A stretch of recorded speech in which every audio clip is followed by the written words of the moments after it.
Shalom, shalom, peuple de Dieu. Je vous salue tous dans le nom de Jésus.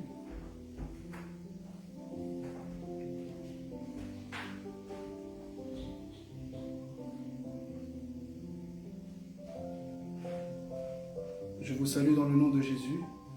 Je suis dans la joie d'être parmi vous.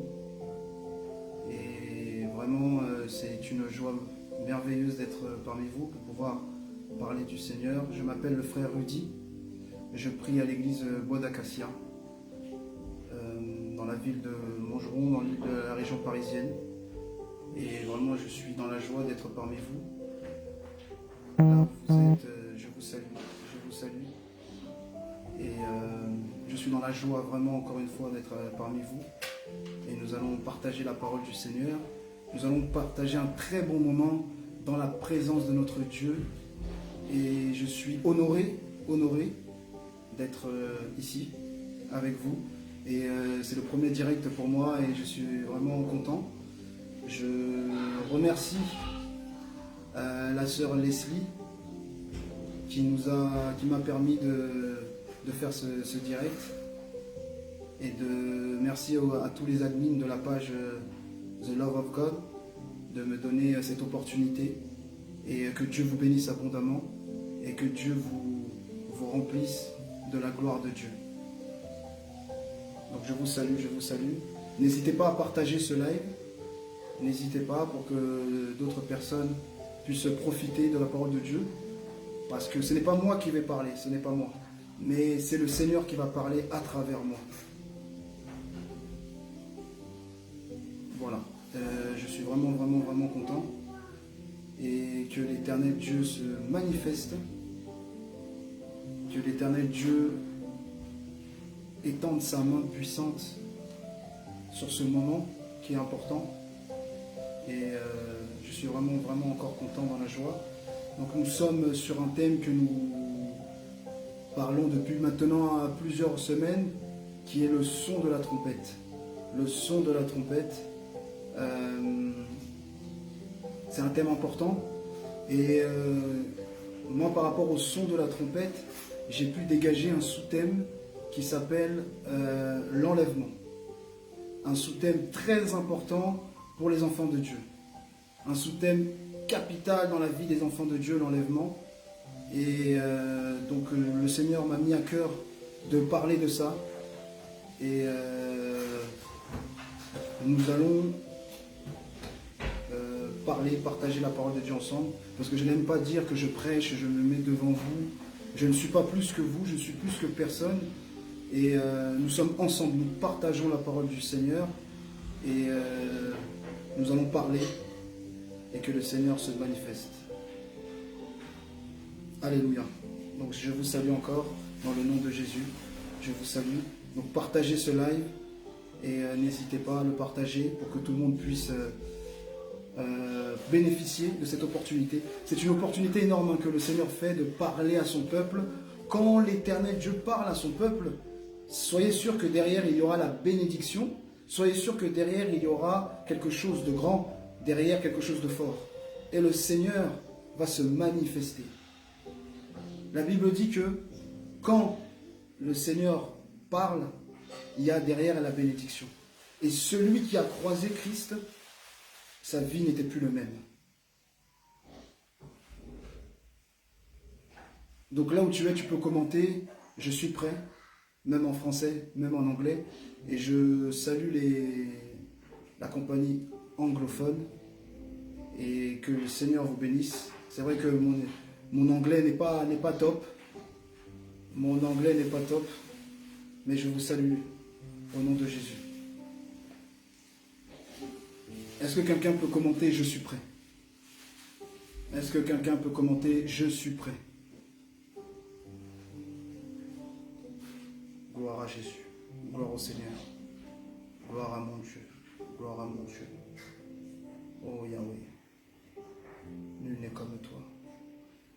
Seigneur, étends ta main, Seigneur, que cette parole puisse tomber, Papa, dans la terre fertile et que ce soit digne de repentance. Amen, amen, amen. Est-ce que tu peux commenter encore? Je suis prêt, je suis prêt. Yes. Gloire à Jésus. Gloire au Seigneur. Gloire au Créateur.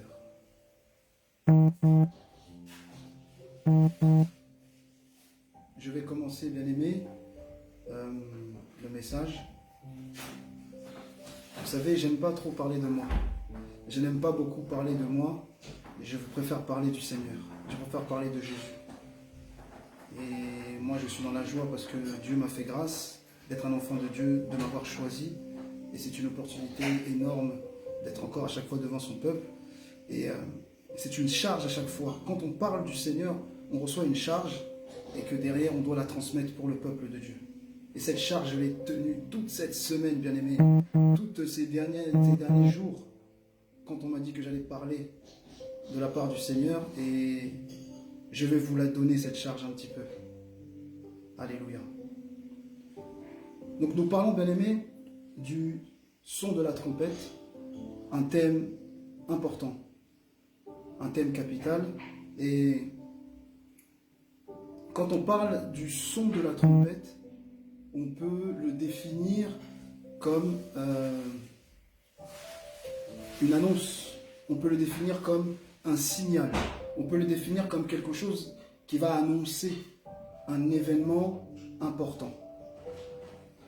Quand on parle du son de la trompette dans la Bible, dans les Écritures, on parle d'un début de quelque chose, le début de quelque chose qui va commencer, le début d'une nouvelle ère, le début d'une chose qui va passer d'un état à l'autre. Alléluia. Et le son de la trompette, c'est quelque chose de spécial, c'est un langage que le Seigneur a donné. La Bible dit dans Ésaïe 55 que les pensées de Dieu ne sont pas les pensées de l'homme. Donc l'homme et Dieu ne réfléchissent pas de la même manière. Donc le Seigneur a son langage. Il n'a pas le langage des hommes. Nous essayons des fois de comprendre le langage de Dieu avec notre propre intelligence. Mais, sachons quelque chose, c'est que le Seigneur sait parler à ses enfants. Amen. Gloire à Jésus. Donc pour le son de la trompette, ce verset a été, ce thème est beaucoup évoqué dans la Bible. On parle énormément du son de la trompette dans beaucoup de choses. Donc il a plusieurs significations. Le son de la trompette a deux grandes significations. Il a deux grandes significations. Nous allons le voir quand nous allons lire ça. Nous allons lire 1 Thessaloniciens, chapitre 4, versets 15 à 17. Est-ce que quelqu'un peut le noter? Est-ce que quelqu'un peut noter cela dans les commentaires? 1 Thessaloniciens 4, versets 15 à 17.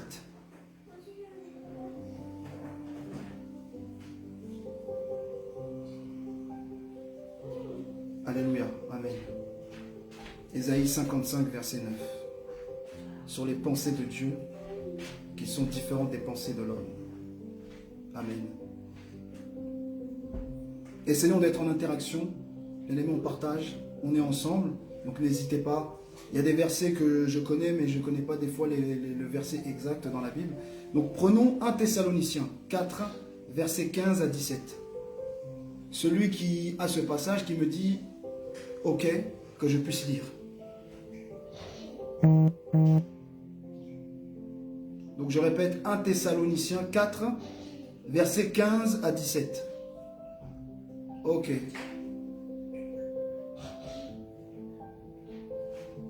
Ok. Yes.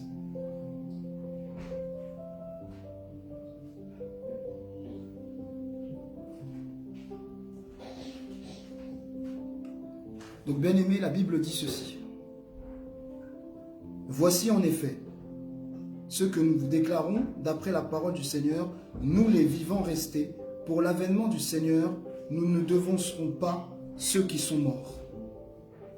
Car le Seigneur lui-même a un signal donné, et au son de la trompette, Dieu, descendra du ciel, et les morts en Christ ressusciteront premièrement.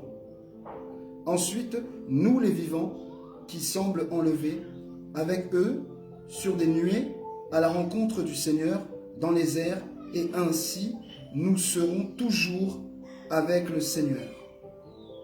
Amen. Parole du Seigneur. Donc, bien aimé, on parle de ce passage qui parle de l'enlèvement, mais avant l'enlèvement, il y a un signal, comme je disais tout à l'heure. Le signal, il y a plusieurs signaux. Le premier, c'est à la voix d'un archange. Et le deuxième, c'est au son de la trompette. Donc c'est au son de la trompette que ensuite le Seigneur lui-même, dit la Bible, lui-même descendra. Le Seigneur descendra lui-même. Bien aimé, c'est la parole qui le dit, ce n'est pas moi. Il descendra lui-même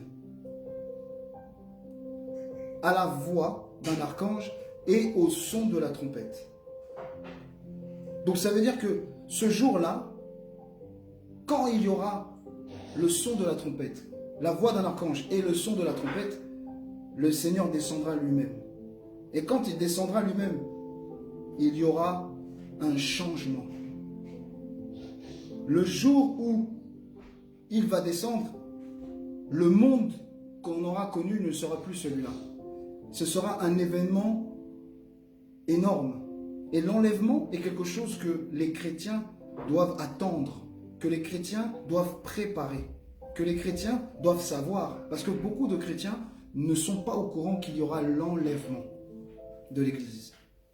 Le Seigneur va enlever son Église. Je vous expliquerai tout à l'heure pourquoi. Donc quand on parle de la trompette, c'est un instrument de musique qui se joue avec le souffle. C'est en soufflant qu'on joue de la trompette qui émet un son très particulier. Je te salue ma sœur Bérénie, au nom de Jésus. Et ce son-là, c'est un langage que le Seigneur a utilisé pour montrer la voie aux chrétiens. Amen. Donc la trompette a deux rôles. Il avait le premier rôle. Il était utilisé pour la guerre. La trompette était utilisée pour la guerre. Pour faire la guerre à l'ennemi des Israéliens. Donc le peuple d'Israël, qui a été le peuple choisi du Seigneur, le peuple d'Israël qui a été choisi par l'Éternel lui-même, eh bien, il y avait des peuples qui essayaient de les combattre. Il y avait des peuples qui essayaient de se liguer contre eux. Et l'instrument qui était la trompette était un instrument qui avait une énorme importance pour l'armée de l'Éternel. Ce qui est surprenant, parce que quand on va à la guerre, on va prendre des lances, on va prendre des épées, on va prendre des cuirasses, on va prendre tout ce qu'il faut pour se protéger et pour attaquer. Mais le Seigneur, comme je disais tout à l'heure, il ne réfléchit pas comme les hommes. Et la trompette servait pour attaquer les ennemis. Comment? Donc le fait de jouer de la trompette, c'était un signe d'adoration. Et quand tu adores le Seigneur, tes ennemis vont fuir. Quand tu adores le Seigneur, ceux qui te veulent du mal, ils vont fuir. Parce que ta meilleure arme face à l'ennemi, c'est l'adoration. Ta meilleure arme face aux ennemis, c'est d'adorer Dieu. Même si on veut te combattre, même si on te cherche des problèmes, laisse ça. Adore seulement Dieu. Adore seulement Dieu. Adore seulement Dieu. Parce que le son de la trompette, c'est un instrument de musique. Et la musique, on la retrouve quoi? C'est de l'adoration. Quand on chante pour le Seigneur, on adore notre Dieu. Quand on chante pour le Seigneur, on élève notre Dieu. On rend grâce à notre Dieu. Et c'est cette manière-là que tu vas combattre tes ennemis. Et de cette manière-là que les ennemis étaient combattus. Le deuxième, Le deuxième. Le son de la trompette était utilisé pour des cultes et des célébrations. Ah, là on y vient. Des célébrations. Donc quand il y avait un culte pour célébrer notre Dieu, quand c'était le moment de fête, là on sonnait la trompette aussi. Donc il y avait deux trompettes. La première trompette, c'était pour combattre l'ennemi, et la deuxième trompette, c'était pour célébrer quelque chose et fêter. Et on va se pencher sur le deuxième. Le deuxième qui est pour célébrer un événement et pour préparer un événement. Donc, c'est pour ça que ce verset dit dans 1 Thessaloniciens 4, versets 15 à 17, « Au son de la trompette, au son de la trompette, le Seigneur descendra lui-même. » Pourquoi? Parce que après, quand le Seigneur descendra, il y aura l'enlèvement. Et l'enlèvement, le Seigneur va prendre son peuple, va prendre son église et va le ramener dans les cieux, dans les airs, dit la Bible. Dans les airs, dit la Bible.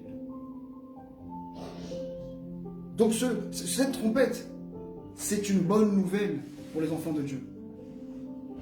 Parce que quelque chose à venir arrive. Quelque chose d'énorme arrive. Quelque chose d'important arrive. Quelque chose qui va transformer l'humanité arrive. Le Seigneur va descendre lui-même. Bien-aimé, c'est un événement que toi, chrétien, tu ne peux pas louper. Tu ne peux pas louper cet événement. Non, non, non, non, non. Écris-le, je ne dois pas louper. Écris-le, je ne dois pas louper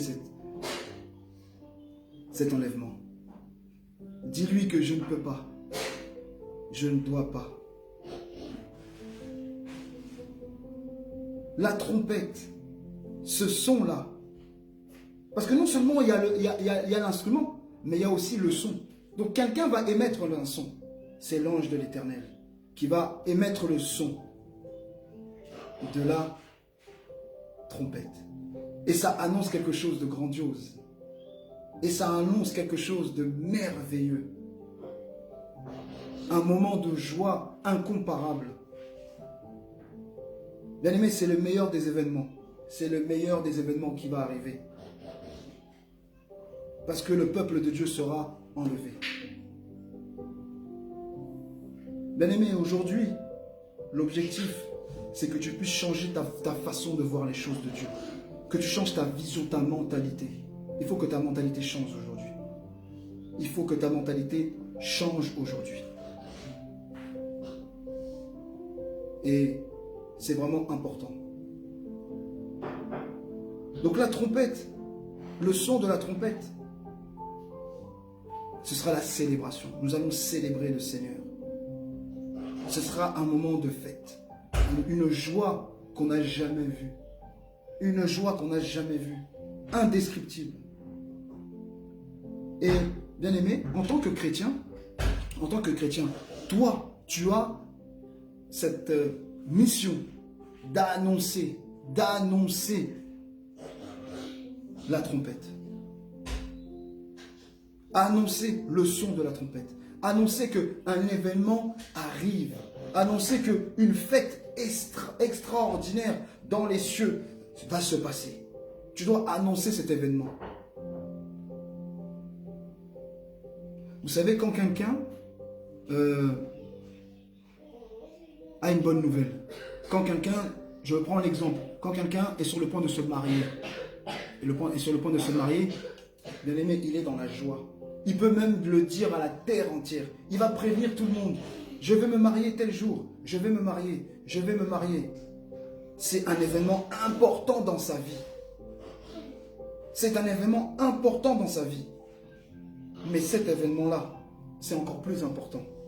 Cet événement-là, il sera encore plus grandiose. Il sera encore plus merveilleux. Il sera encore plus glorieux. Et cet événement-là, il va tout changer. Bien aimé, de l'histoire de l'humanité, il n'y aura jamais eu de tel événement. On a vu des choses extraordinaires. On a vu des choses que le Seigneur a fait. quand Jésus-Christ est venu en tant que chair, et il est mort à la croix pour nos péchés, c'était déjà un événement magnifique. Mais nous ne l'avons pas vécu, mais nous l'avons vécu à travers les témoignages. Et c'est l'Esprit de Dieu qui est en toi, qui t'a convaincu de ce que Christ a fait. Et c'est pour ça que tu as décidé d'accepter Christ dans ta vie. Parce que Christ est mort pour toi. Et surtout, Christ t'a choisi. Il t'a choisi. En tant que chrétien, tu dois annoncer cet événement. Tu dois annoncer cet événement. Dire, mon frère, ma soeur, un grand événement approche. Un grand événement se prépare. Prépare-toi. Écris-le. Écris-le, je dois me préparer. Écris-le, je dois me préparer à ce grand événement.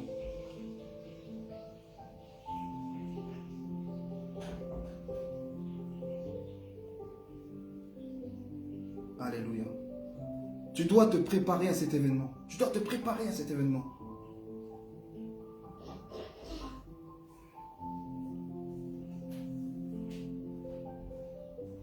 Bien-aimé, le son de la trompette, il a aussi un rôle. Donc, c'est un signal. D'accord? Donc, un signal. Un signal, qu'est-ce que c'est? Un signal, c'est un signe convenu, fait par quelqu'un pour indiquer le moment d'agir. Oh, oh, oh. Un signal convenu, fait par quelqu'un pour indiquer le moment d'agir. My God. C'est le moment d'agir. Donc, le signal. La Bible dit à la voix d'un archange. Un signal, le voix d'un archange. Et le son de la trompette. C'est ça le signal que le Seigneur va descendre. Donc, ce signal prépare quelque chose de grand. Prépare la venue du Seigneur lui-même. Parce que vous savez, notre Dieu, il y a quelque chose qu'il n'a jamais fait, c'est mentir. Il est derrière sa parole pour l'accomplir. Tout ce qu'il dit, il le fait. Tout ce qu'il dit, il le fait. Alléluia. Et quand il dit qu'il va revenir, il reviendra. Il a dit, au moment de mourir, Christ a dit que là-haut, je vous ai préparé une place. Je vous ai préparé une place. Donc, bien-aimé, ne t'éternise pas, ne prends pas tes habitudes dans ce monde. Ne prends pas trop d'habitudes parce que ta maison n'est pas ici. Ta maison n'est pas ici. Écris-le. Écris-le. Ta maison n'est pas ici. Ta maison n'est pas ici. Parce que si tu marches bien avec le Seigneur, tu seras là-haut, tu seras enlevé. Alléluia. Donc ce signal qui annonce un moment, qui annonce le moment d'agir au Seigneur. Donc le Seigneur lui-même a un signal. À ce signal, c'est là qu'il descendra. S'il n'y a pas de ce signal-là, il ne descendra pas. Mais laisse-moi te dire que pour toi, c'est le moment de t'accrocher au Seigneur. Pour toi, c'est le moment de t'accrocher à Dieu.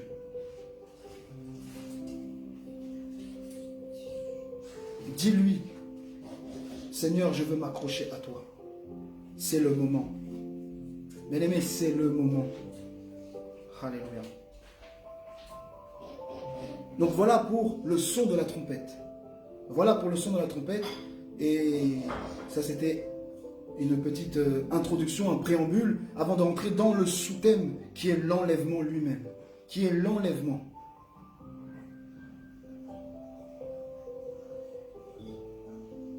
Écris l'enlèvement.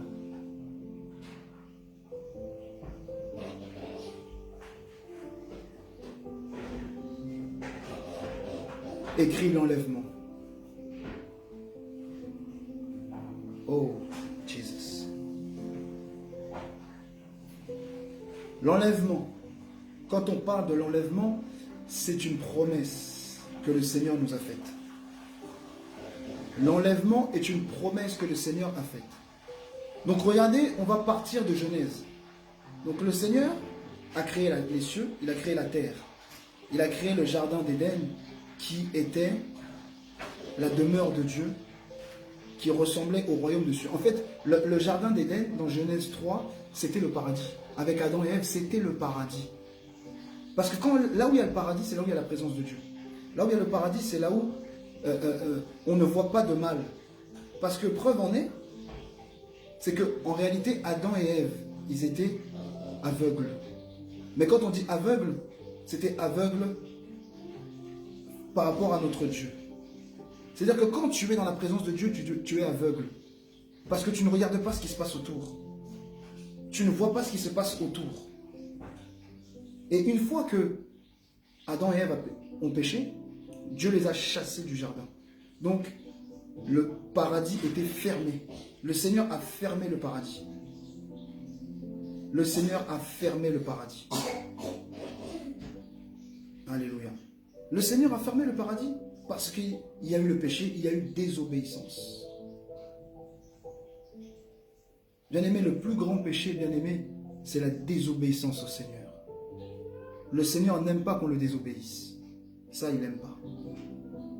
Non, non, non. Donc il y a eu toutes sortes de conséquences, mais derrière, il y a un homme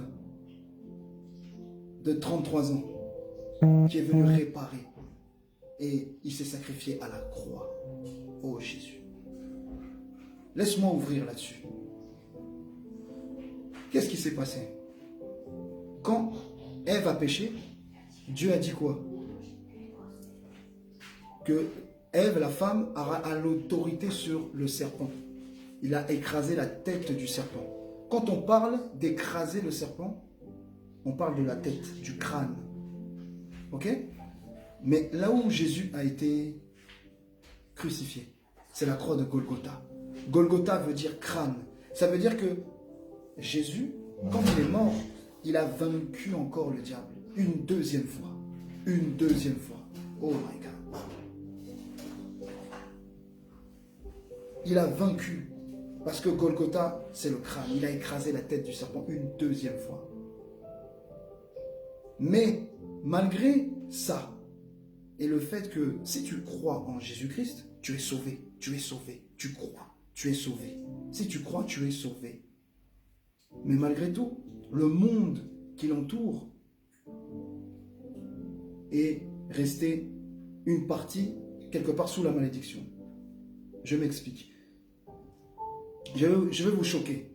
Je vais vous choquer. Les célibataires n'hériteront pas le royaume des cieux. Dites-moi pourquoi. Les célibataires n'hériteront pas le royaume des cieux. Écris ici pourquoi. Je vais te dire. Écris pourquoi. Why?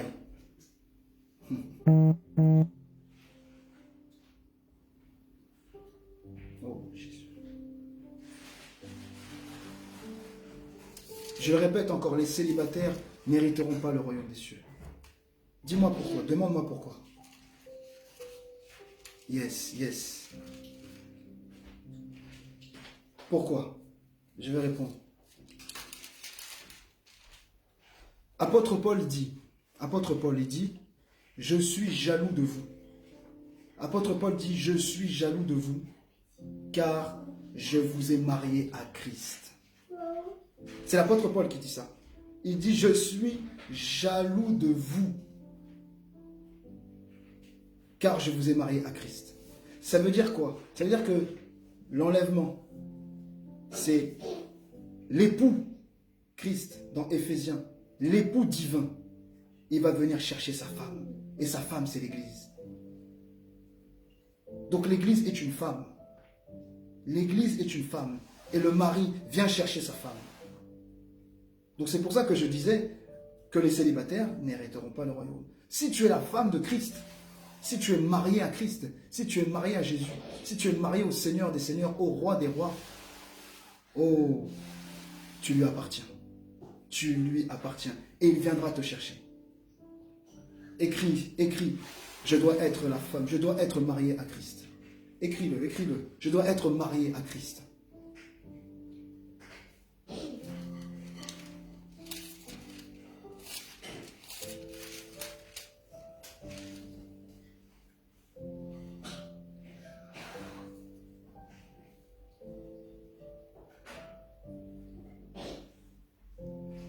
Bien-aimé, écris-le, bien-aimé. Écris-le, mon frère, ma soeur, écris-le. Je dois être marié à Christ.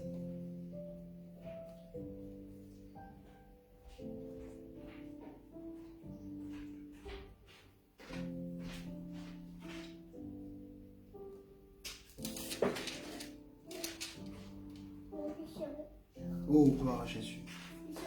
Gloire au Seigneur. Gloire à Jésus. Il est merveilleux.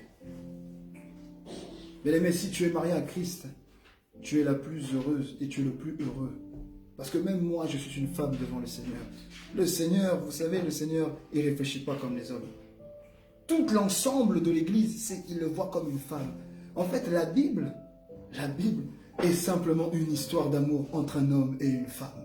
Entre le Seigneur et son épouse. C'est ça. C'est ça. C'est ça la Bible.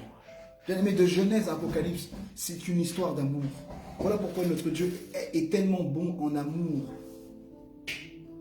C'est l'histoire de Christ et de son épouse. Une merveilleuse histoire.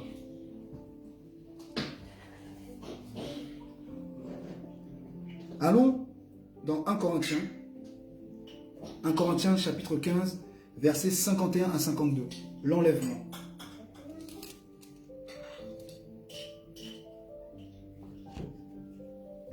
Je vais vous expliquer pourquoi. Il y a l'enlèvement. Pourquoi le Seigneur vient chercher son Église. Je vais vous expliquer pourquoi. Mais moi, quand je démontre quelque chose, c'est par rapport à la parole. La parole, c'est des preuves. Je ne dis pas des choses, je n'affirme pas des choses sans la parole de Dieu. Je ne peux pas faire ça. Je m'appuie sur les Écritures. La Bible dit qu'aucun autre fondement doit être posé que celui qui a été posé, à savoir Christ. Donc Christ, c'est le fondement. Et on ne s'appuie que sur le fondement, la parole de Dieu. C'est la parole, elle est là. Donc 1 Corinthiens 15, versets 51 à 52. On peut même commencer à 50. On peut même commencer à 50. Donc je vais lire, je lis au nom de Jésus. Ce que je dis, frère, c'est que la chair et le sang ne peuvent hériter le royaume de Dieu et que la corruption n'hérite pas l'incorruptibilité. Voici, je vous dis un mystère. Nous ne mourrons pas tous, mais tous nous serons changés. En un instant, en un clin d'œil, à la dernière trompette, la trompette sonnera et les morts ressusciteront incorruptibles et nous serons changés. Alléluia. Alléluia. Donc la Bible parle de l'enlèvement. Donc au son de la trompette, encore une fois, à la trompette. La trompette sonnera. D'abord, les morts en premier ressusciteront. Les morts en Christ ressusciteront. Pourquoi? Parce que nous, en réalité, on fait tout ce que le Seigneur a fait. On copie ce que le Seigneur a fait. Parce que Jésus, d'abord, est mort à la croix, puis il est ressuscité. Donc pareil pour ceux qui ont cru en lui, ils seront morts et ressuscités. C'est le cas pour les Moïse,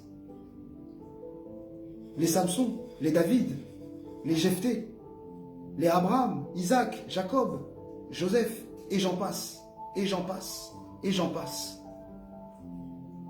Tous les prophètes, tous les disciples aussi qui étaient avec le Seigneur, ils sont morts aujourd'hui. Apôtre Paul aussi, il est mort aujourd'hui. Apôtre Pierre, il est mort aujourd'hui. Timothée, ils sont tous morts. Jacques. Mais la Bible dit que les morts ressusciteront. Premièrement, d'abord. Et ensuite, nous les vivants, nous serons enlevés. Bien-aimé, j'aimerais te dire ceci. Nous sommes à l'époque où l'enlèvement va arriver. Je vous le dis, l'enlèvement arrivera. L'enlèvement, c'est pour bientôt. La chair et le sang ne peuvent pas hériter le royaume. Voilà pourquoi on va être enlevé. C'est-à-dire que tel que tu es là, comme tu es là, tu ne peux pas hériter le royaume. Parce que tu as la chair et tu as le sang. Humain. Humain comme tu es, on n'héritera pas le royaume. Mais si tu marches droit avec le Seigneur, tu seras enlevé et tu seras transformé, dit la Bible. Donc là, verset 52. En un instant, en un clin d'œil. C'est-à-dire que les gens n'auront même pas le temps de voir. Mais la Bible dit que dans Apocalypse 1, verset 7, tout œil le verra. Tout œil le verra. Ah, la parole de Dieu le dit. Tu peux l'écrire. Tout œil le verra. Tout œil le verra. Et le Seigneur viendra dans sa gloire. Récupérer son église, récupérer sa femme, récupérer son épouse. Apocalypse 1, verset 7. Tout œil le verra. Yes. Que Dieu te bénisse, ma sœur Dorcas Angela.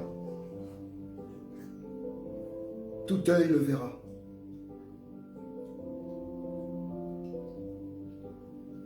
Ok. Donc tout œil le verra, lui-même. Il vient chercher son église et tout œil le verra. Tout le monde le verra, bien-aimé. Mais en un clin d'œil, ça va se passer tellement vite. Bien-aimé, moi, par la grâce de Dieu, j'ai pu faire un jour... le Seigneur m'a montré l'enlèvement. Il y a longtemps déjà. Le Seigneur m'a montré l'enlèvement. Et c'était quelque chose de très très fort. Donc le Seigneur prenait on voyait une main. J'étais dans mon sommeil, je dormais, et j'ai vu dans mon songe une main puissante, une énorme main géante en forme de nuage qui descendait, qui prenait les personnes, qui les montait dans le ciel, et qui redescendait, qui prenait les personnes et qui les montait dans le ciel, qui redescendait, qui prenait les personnes, qui montait le ciel. Cette main était immense et cette main avait la forme d'un nuage. Parce que nous serons dans les airs avec le Seigneur. Dans les airs. Et c'est là.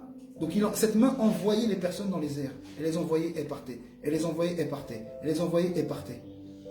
Ça m'a choqué, bien aimé. Je me suis réveillé, ça m'a choqué.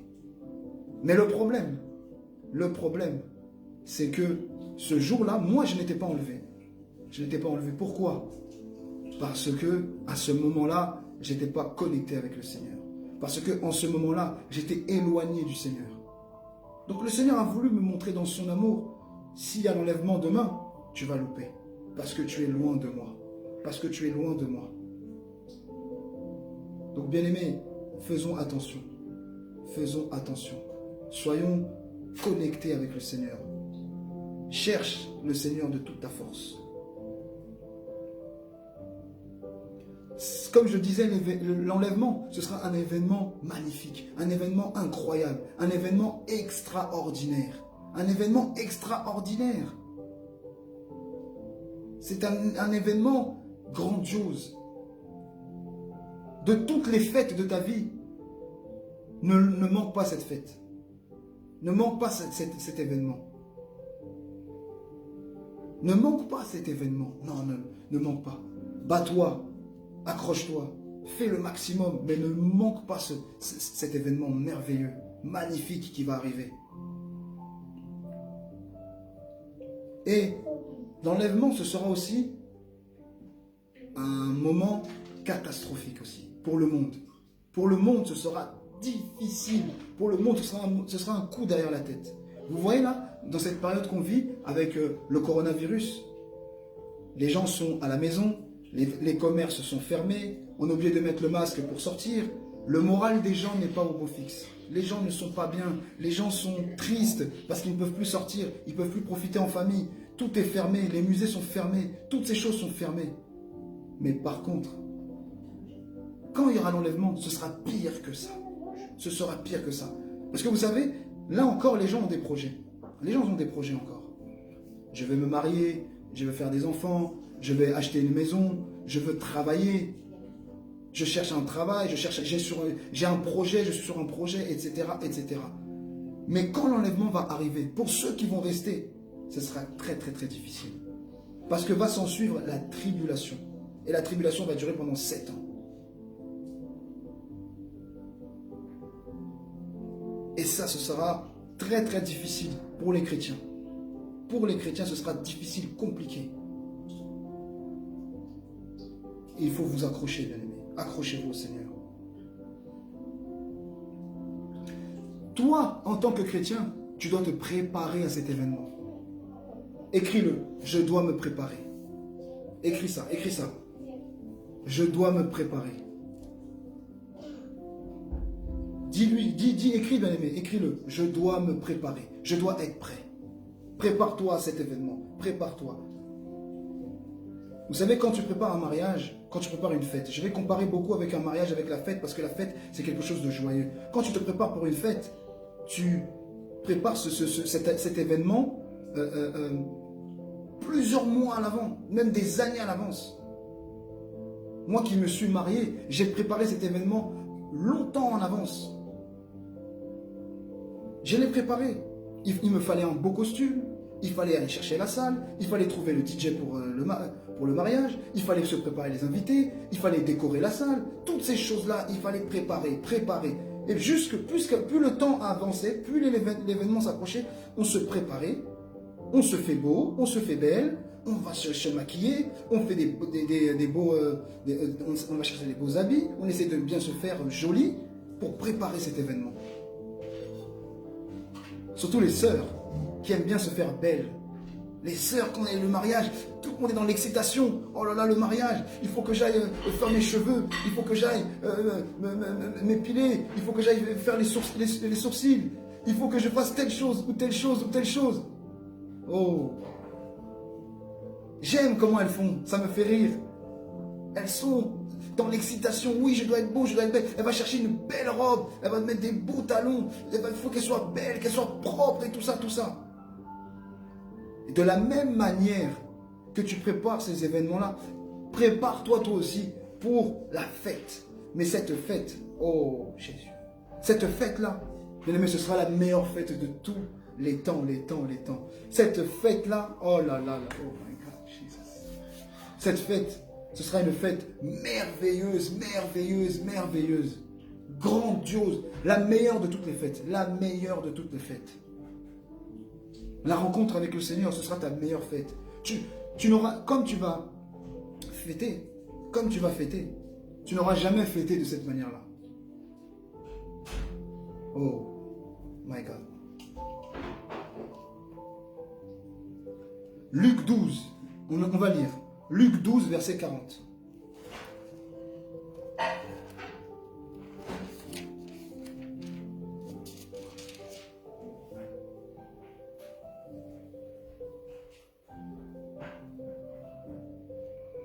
Luc 12, verset 40.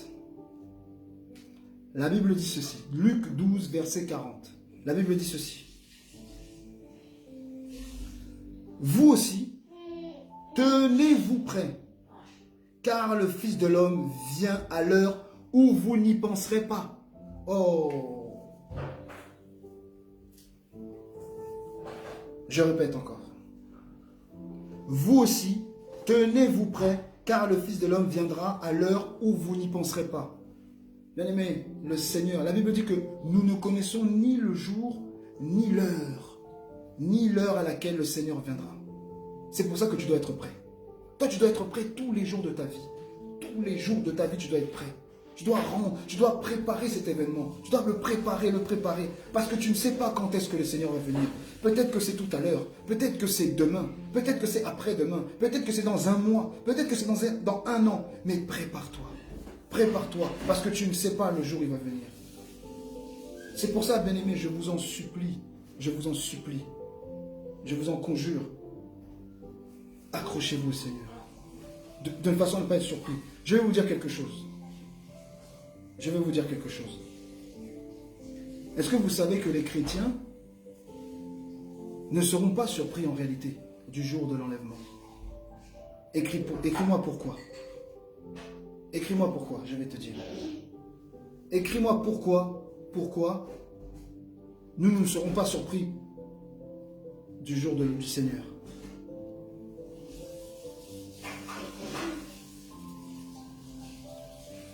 Nous ne serons pas surpris, bien-aimés.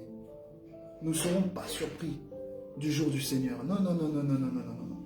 Nous, on ne sera pas surpris. Parce que, pourquoi? Pourquoi nous ne serons pas surpris? Pourquoi? Parce que nous sommes prêts. Quelqu'un qui est prêt, est-ce qu'il va être surpris? Quelqu'un qui est prêt ne peut pas être surpris en réalité. Quelqu'un qui attend quelque chose ne peut pas être surpris.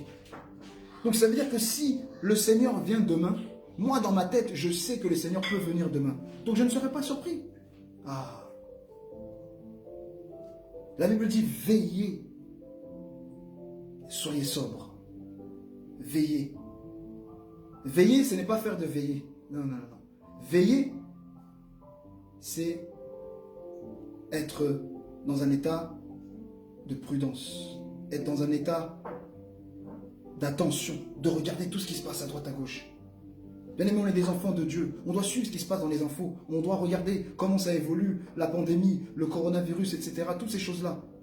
Parce que le Seigneur parle toujours par rapport à sa parole. La Bible dit dans Matthieu 24,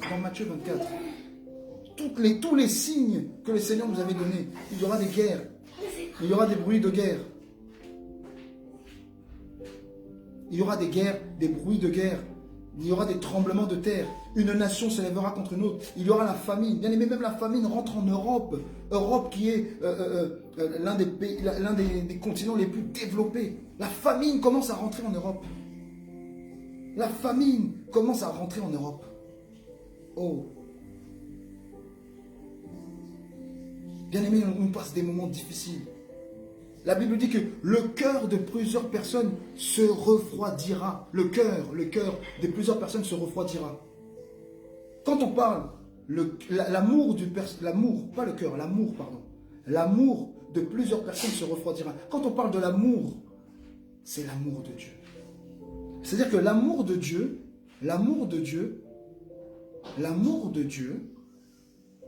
va se refroidir. Et on le voit, bien aimé, beaucoup de chrétiens abandonnent la foi. Beaucoup de chrétiens abandonnent le Seigneur. Beaucoup de chrétiens oublient même le Seigneur, sont ingrats envers le Seigneur. Alors que n'oublie pas ce que le Seigneur a fait pour toi. Il t'a tiré du péché, il t'a tiré de la malédiction, il t'a tiré d'une situation compliquée, afin que tu sois avec lui. Nous devons préparer cet événement.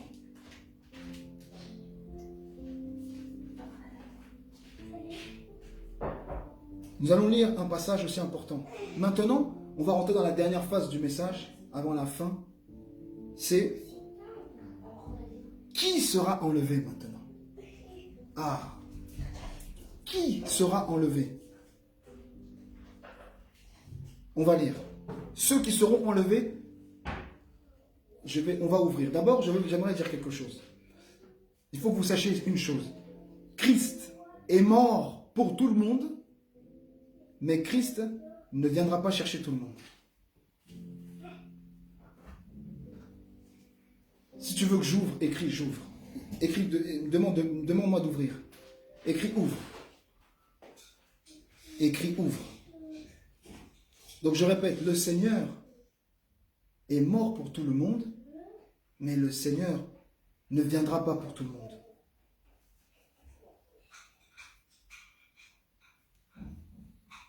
Écris ouvre. Ok. On va lire. Jean 17. Jean 17.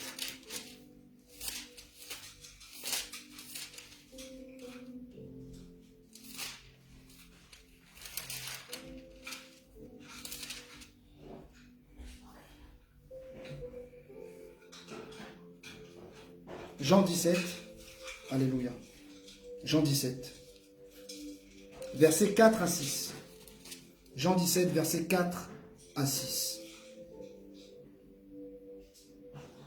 Donc là, c'est Jésus. C'est Jésus qui parle au Père. Jésus. Jésus le Seigneur, il parle au Père. Ok? Donc Jean 17. Je vais ouvrir. Jean 17, 4, verset 6.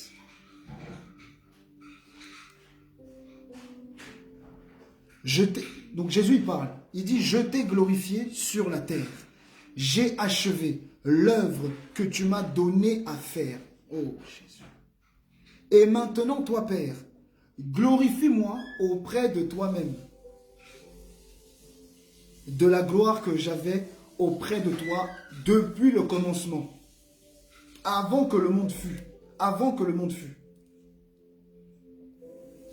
J'ai fait connaître ton nom aux hommes que tu m'as donnés au milieu du monde. On va commencer par là. Donc, Jésus, il parle au Père. Il dit, glorifie-moi et que je retrouve la gloire que j'avais auprès de toi. Mais maintenant, il dit, j'ai fait connaître ton nom aux hommes que tu m'as donnés. Donc, non seulement il y a écrit que tu m'as donné, il y a écrit au milieu du monde. Donc, c'est-à-dire que le Seigneur avait un peuple au milieu du monde. Comment? Jésus avait un peuple au milieu du monde. Donc ce n'est pas tout le monde. Il est mort pour tout le monde, mais il est venu. Il est venu pour un peuple au milieu du monde. Mais il est mort pour tout le monde. Parce que la Bible dit que celui qui croit, il sera sauvé. Mais Christ, c'était pas en réalité, c'était la mission pour le peuple à lui, au milieu du monde. Ah. Je continue. Ils étaient à toi. Et tu me les as donnés. Oh. Ils étaient au milieu de toi. Et tu me les as donnés. Ils étaient à toi et tu me les as donnés. Et pour terminer, ils ont gardé ta parole. Donc laisse-moi te dire, celui qui va hériter le royaume, c'est celui qui va garder la parole. Écris ça, je dois garder la parole. Si tu gardes la parole, tu seras enlevé. Si tu gardes la parole, ne crains rien, tu seras enlevé. Que ce soit aujourd'hui, que ce soit demain, ou que ce soit après-demain, tu seras enlevé. C'est ceux qui auront gardé la parole. Donc c'est Christ qui dit ça. Il dit que le peuple que je t'ai donné au milieu du monde, il y a un peuple. C'est-à-dire que dans le monde entier, il y a un peuple. Et la Bible dit même que, je ne sais plus le verset, mais la Bible dit que petit troupeau, le Seigneur a cru bon de vous donner le royaume. Donc en réalité, le Seigneur viendra chercher un petit peuple. Un petit peuple. Vous savez, par rapport à la terre, à la population de la terre, par rapport à la population de la terre, le Seigneur viendra chercher un petit troupeau. Un petit. Mais ça ne change rien. Parce qu'avec Christ, tu es majoritaire. Avec Christ, tu es nombreux. On est nombreux avec Christ. Ce n'est pas le nombre qui compte. Alléluia. Donc, bien-aimé, tu dois garder la parole. Bien-aimé, c'est ça le plus important. Tu dois garder la parole. Écris-le, écris-le. Je dois garder la parole. Ok. Je dois garder la parole. Yes. Que Dieu te bénisse, ma soeur Dorcas. Que Dieu te bénisse, ma soeur Tina Simon. Vous devez garder la parole. Vous devez garder la parole. Garder la parole, c'est la mettre en pratique. Garder la parole, c'est avoir la connaissance. Parce que la Bible dit quoi? Mon peuple périt faute de connaissance. Oh. La Bible ne dit pas, mon peuple périt faute de prière. La Bible ne dit pas, mon peuple périt faute d'évangélisation, faute de live Facebook, faute de chanter à l'église. Non, mon peuple périt faute de connaissance. C'est la connaissance qui va faire que tu vas hériter le royaume. Pourquoi? Parce que si tu as la connaissance, tu vas mettre en pratique la parole de Dieu. Si tu as la connaissance, tu vas marcher dans les préceptes et dans les voies de Dieu. Si tu as la connaissance, tu vas marcher dans la voie de Dieu. Oh, je bénis la présence de l'homme de Dieu, évangéliste Jean-Denis, mon pasteur. Que Dieu, le Seigneur le bénisse, il me donne de la force là. Il me donne de la force. Alléluia. Bien-aimé, tu dois garder la parole du Seigneur. Tu dois garder la parole du Seigneur. Tu dois marcher dans l'obéissance, marcher dans ses voies.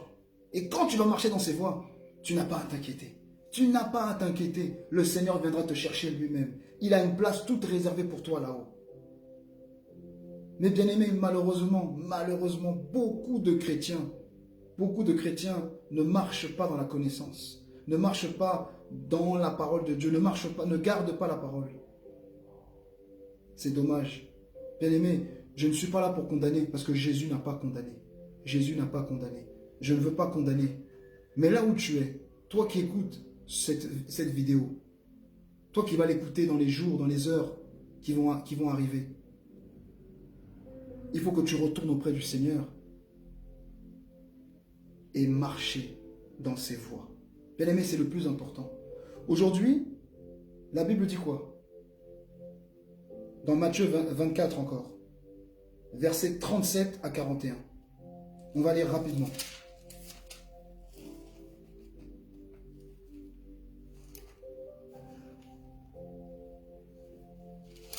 Matthieu 24.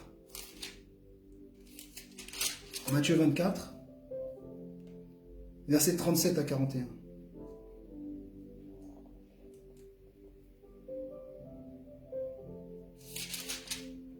« 37 à 41. La Bible dit ceci. Ce qui arrivera au temps de Noé arrivera de même à l'avènement du Fils de l'homme. Car dans les jours précédents, le déluge, les hommes mangeaient et buvaient, se mariaient, mariant leurs enfants, jusqu'au jour où Noé entra dans l'arche. Je vais même aller au verset 39. Ils se doutèrent de rien jusqu'à ce que le déluge vint et emporta tout, et il en sera de même à l'avènement du Fils de l'homme. Oh! Donc la Bible compare cette époque-là dans laquelle on vit, 2021 en ce moment, à l'époque de Noé. Pourtant Noé c'était dans Genèse. C'était il y a longtemps. Parce qu'on est dans cette époque-là. Les gens boivent, les gens profitent de la vie. Les gens se marient leurs enfants. Les gens sont dans la distraction. Les gens aiment le monde plus que Dieu. Les gens aiment le monde plus que Dieu. Les chrétiens aiment le monde plus que Dieu. Les chrétiens s'accrochent au monde. S'accrochent au monde, s'accrochent au monde. Et ils oublient le Seigneur. On est à cette époque-là. On est à cette époque-là. Non, non. Bien-aimé, toi tu dois te démarquer. Tu dois sortir au milieu du monde et t'attacher à Jésus. Bien-aimé, tu peux te marier, il n'y a pas de problème. Tu peux faire tes enfants, il n'y a pas de problème. Tu peux faire tes études, il n'y a pas de problème. Tu peux monter une affaire, faire des projets, ouvrir une société, il n'y a pas de problème. Mais ta priorité, c'est de préparer l'enlèvement. Et Jésus, tu dois le mettre au centre de ta vie. Tu dois mettre Christ au centre de ta vie. Parce que si tu es l'épouse de Christ, tu vas mettre Christ au centre de ta vie. Bien aimé, une femme, elle met son mari au centre de sa vie. Une femme, tout tourne autour de son mari. Surtout quand la femme ne travaille pas, elle est à la maison. Elle attend son mari qui vient du travail. Oh, ça a été? Ça va? Ça va? Il commence à le dégourdir les jambes. Oh, ça va? Elle est attentionnée à son mari. Elle lui fait son repas à manger. Elle le bichonne. Sa vie tourne autour. Elle sait à quelle heure il va rentrer. Ah, là, il est 18h. Mon mari va pas tarder. Bien, mais cette relation qu'il y a, c'est la même que toi, tu dois avoir avec Christ. Tu dois être au soin avec Jésus. Tu dois chercher tout le temps sa présence. Quand tu vois l'heure, tu dis, ah, je voulais regarder la télé, je voulais regarder telle chose, il y avait un programme. Non. Tu rentres dans ta chambre et tu vas prier. Et tu vas chercher le Seigneur. Et tu vas chercher l'Éternel. Et tu vas chercher l'Éternel. Tu dois chercher la face du Seigneur. Bien-aimé, dans l'époque de Noé, il ne s'attendait pas. Il profitait, il buvait, il faisait la fête. Oh là là, la vie, tout allait bien, la vie est belle. Mais le déluge est tombé. Il ne s'y attendait pas. Bien-aimé, c'est la même manière. C'est de la même manière que l'avènement du Fils de l'homme va arriver. Les gens seront surpris, ne vont pas attendre.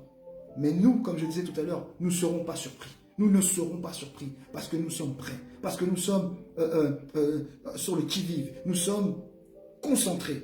Nous avons cet objectif. Nous avons cet objectif.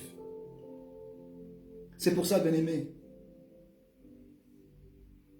il faut absolument que tu t'approches au Seigneur. Donne ta vie à Jésus. Si tu n'as pas vraiment donné ta vie à Jésus, aujourd'hui tu vas donner ta vie à Jésus. Tu vas donner ta vie à Jésus. Je ne sais pas où tu pries. Je ne te connais pas. Tu habites, ça se trouve, pas en France, en Angleterre. Mais là où tu es, trouve une église où il y a la parole de Dieu. Comme les Anglais disent, stay focus. J'ai un peu de notions d'anglais quand même. Stay focus sur l'objectif, c'est Jésus. Ta vie doit tourner autour de Jésus. C'est-à-dire que tu dois être un adorateur. Celui qui sera enlevé sera un adorateur. Ça veut dire qu'à 8 heures, il est adorateur. À midi, il est adorateur. À 16 heures, il est adorateur. À 22 heures, il est adorateur. Il se réveille la nuit, il est adorateur. C'est une attitude à avoir, être un adorateur. Écris-le, je dois être un adorateur. Écris-le. Écris-le, bien-aimé. Je dois être un adorateur. Si tu es un adorateur, tu seras comme Christ. Si tu es un adorateur, tu seras comme Jésus. Écris-le, je dois être un adorateur. Bien-aimé, un adorateur, il est comme celui qui l'adore. Bien-aimé, dans l'Église, on a souvent mis la créature au centre. On met toujours l'homme. L'homme, c'est la créature. Mais on oublie que la créature vient du Créateur. Et sans le Créateur, la créature n'est rien. Oh, oh, oh, oh, oh. Bien-aimé, c'est important. Tu dois être vers le Créateur. Tu dois lever les yeux vers ton Créateur, adorer ton Créateur, élever ton Créateur, marcher. C'est un état d'esprit, c'est une attitude d'un adorateur. Oh, gloire à toi, Jésus. Bien-aimé, je t'en supplie, bien-aimé. Je t'en supplie, accroche-toi à Jésus. L'heure est grave. La Bible dit rachetez le temps, car les jours sont mauvais. Bien-aimé, on voit les jours sont mauvais. Bien-aimé, moi, vous savez, dans ce monde, plus rien ne m'intéresse. Plus rien ne m'intéresse dans ce monde. Plus rien ne m'intéresse. Regardez ce qui se passe. La tristesse. Les gens meurent. Les gens tombent malades. Les gens n'ont pas de morale. Les gens vivent dans la peur. Les gens vivent dans la peur.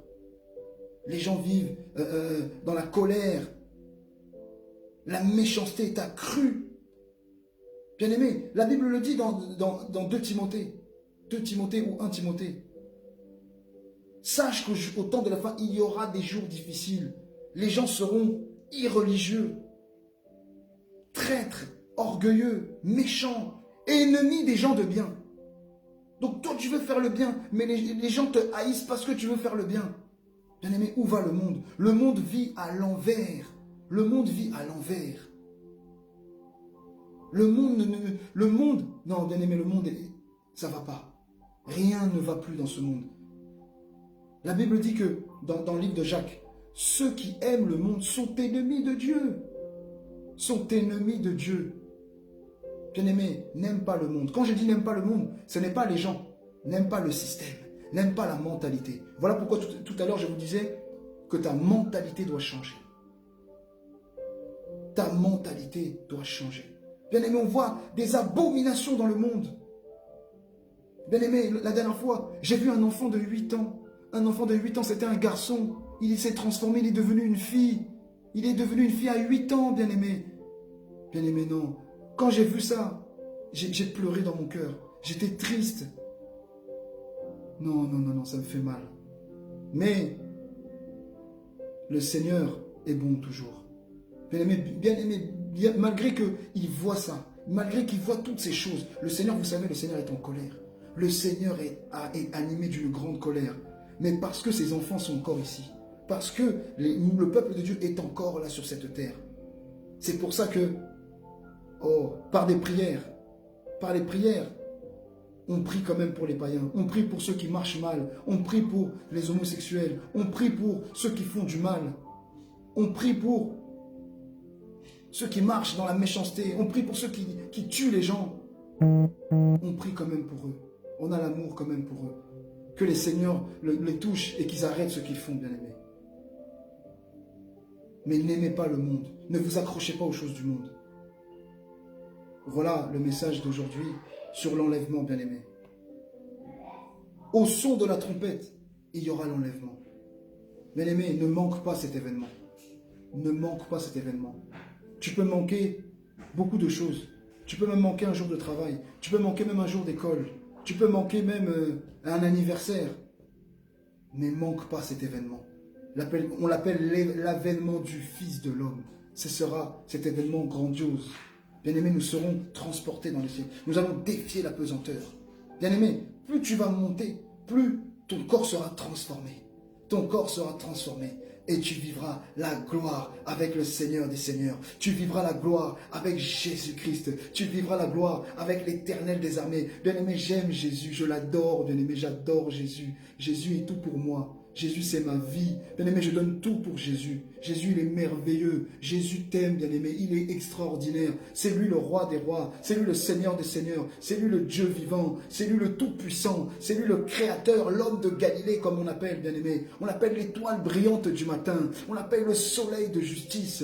Oh my God, Jésus, le Fils de l'homme, l'époux divin, bien-aimé. J'aime élever son nom, j'aime glorifier son nom, j'aime l'exalter. Bien-aimé, même si le monde est dans le chaos, dans la tristesse, moi je suis dans la joie parce que j'ai Jésus dans ma vie. Jésus a transformé ma vie, Jésus a changé ma vie. Jésus a fait pour que je sois son enfant, son disciple. Jésus est merveilleux. Bien-aimé, il n'y a pas d'autre Dieu comme lui. Il n'y a pas d'autre Dieu. Bien-aimé, la Bible dit qu'il est le Dieu des dieux. Oh! Il y a des dieux, mais il est au-dessus de ces dieux-là. La Bible dit que il est le Seigneur des seigneurs. Il est le roi des rois. Oh Jésus. Jésus est merveilleux.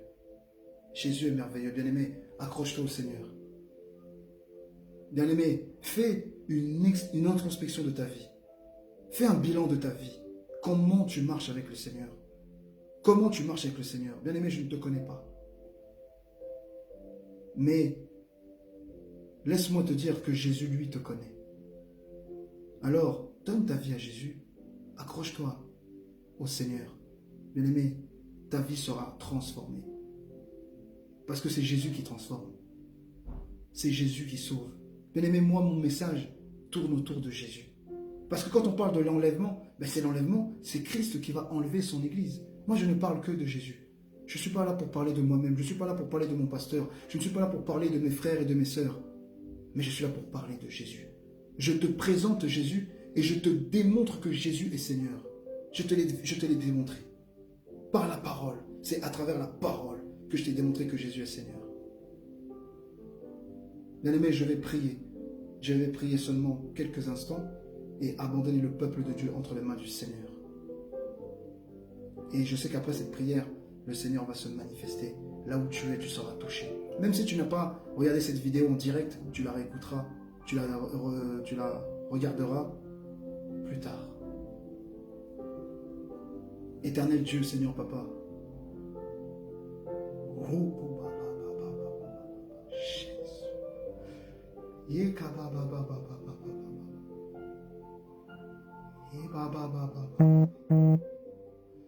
Jésus, voici ton peuple, Seigneur. Seigneur, voici ton peuple.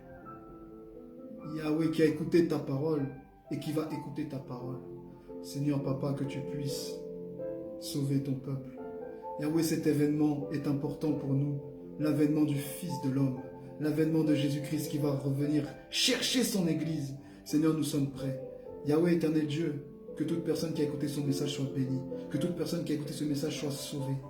Que toute personne qui a écouté ce message, que tu puisses le guérir de ses blessures. Que chaque personne soit touchée et que tu les fasses venir à toi. Papa, ce n'est pas moi qui ai parlé, mais c'est toi qui as parlé. Tu avais un message à faire passer à ton peuple à travers ce direct. Manifeste-toi, Éternel. Que tes enfants se donnent à toi, que tes enfants se manifestent et acceptent Jésus-Christ, qu'ils marchent avec toi, dans l'humilité, dans la crainte, avec toi, Seigneur. J'abandonne ton peuple entre tes mains, Yahweh. Entre tes mains, Yahweh. Manifeste-toi puissamment. Au nom de Jésus-Christ. Amen. Que le Seigneur vous bénisse abondamment.